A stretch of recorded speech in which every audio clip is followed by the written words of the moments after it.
Australia have in fact continued their domination over India with a 2-wicket victory in the second ODI at Adelaide Oval. The Aussies chased down the 265-run target with 22 balls to spare and 2 wickets in hand and gained an unassailable 2-0 lead in the series, though Arshdeep Singh and Harshit Rana dismissed Mitchell Marsh and Travis Head early in the run chase. A 55-run stand between Matthew Short and Matt Renshaw kept the Aussies in the hunt. With the win, Australia have clear daylight between themselves and India for the first time in 441 days. India have lost 2 ODIs back-to-back.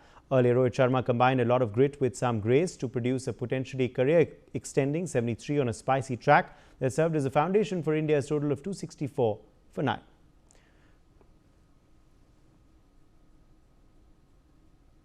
So these, of course, are the big updates that we are tracking on the broadcast. Australia has defeated India in the second ODI in Australia. India, of course, continuing their tour to Australia.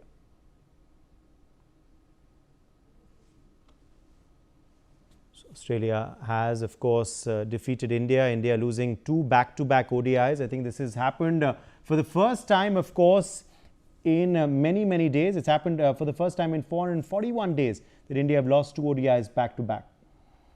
The Aussies chased down the 265-run target with 22 balls to spare. Remember, they won the first ODI as well in a rain-marred match with 7 wickets.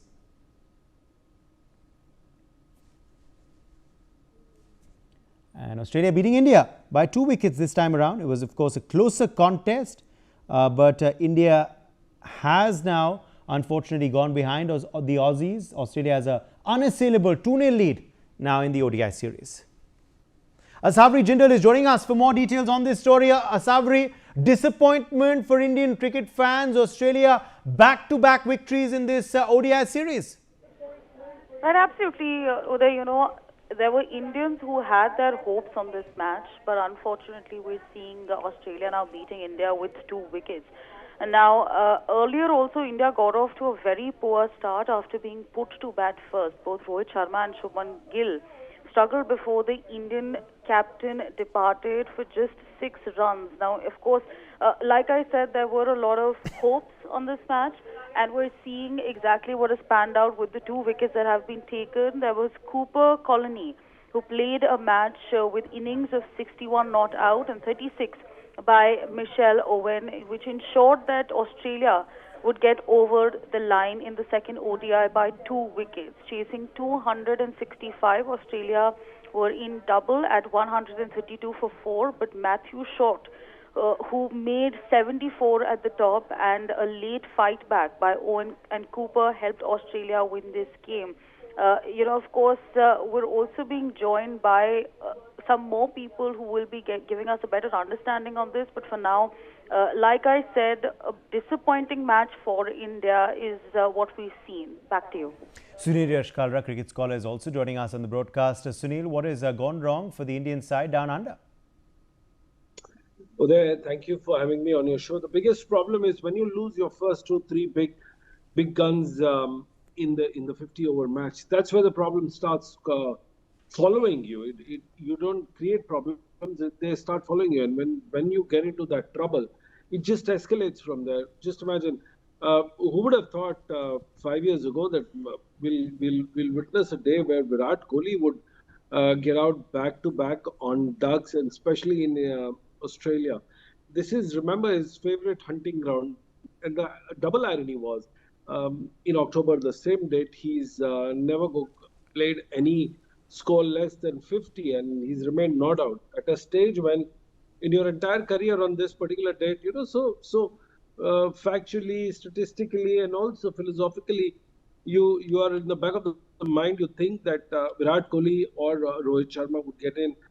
Shubman Gill, who's the new skipper, would definitely, who's got a great past career with the English series, would sail India through. But all 3 big wickets had to be in the hut at a short interval. And if you lose that in the power play, that's when the problem starts. And then what happens? The 4th, 5th, 6th, 7th have to play in a cluster role of not only scoring at a higher rate, but also scoring, trying to hold on to the wicket, which is not possible in Australia. But whatever Shreyas Iyer did at that point of time, Rohit Sharma, were truly commendable. But we still feel India was around 50 runs, 60 runs short, considering the wicket, the atmosphere, and everything put together.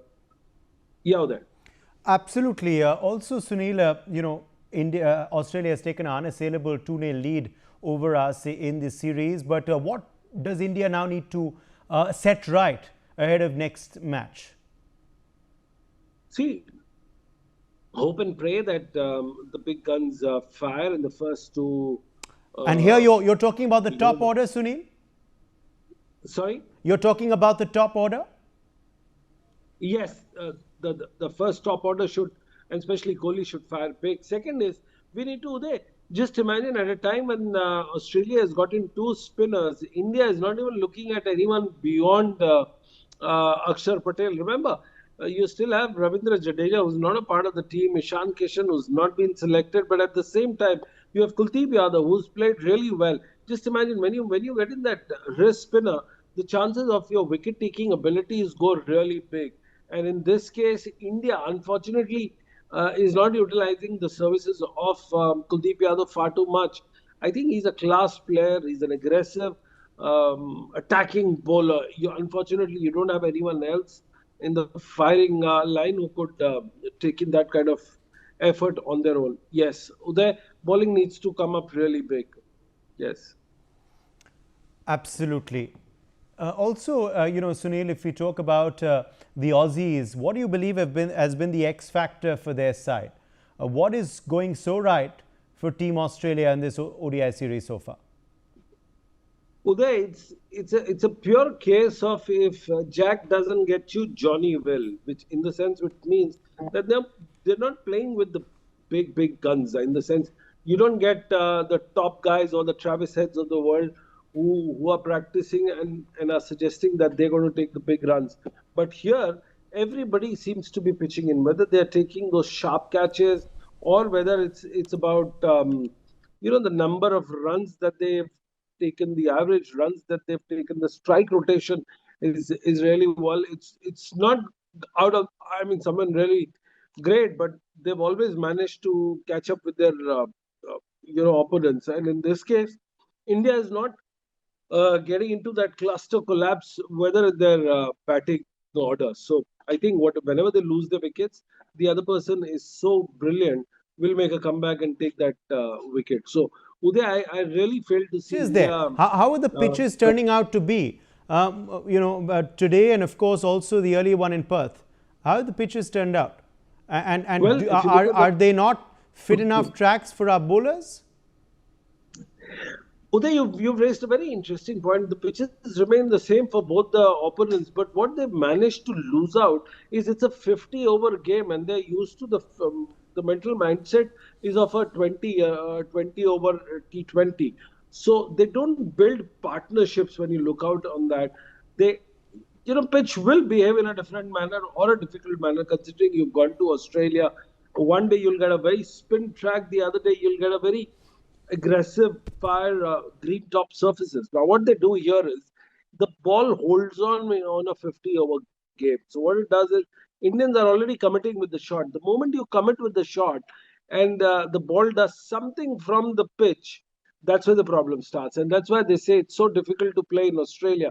I think they missed the trick you asked me in the previous question. I think they should have played two more warm-up games, because warm-up matches, they get you inside the zone.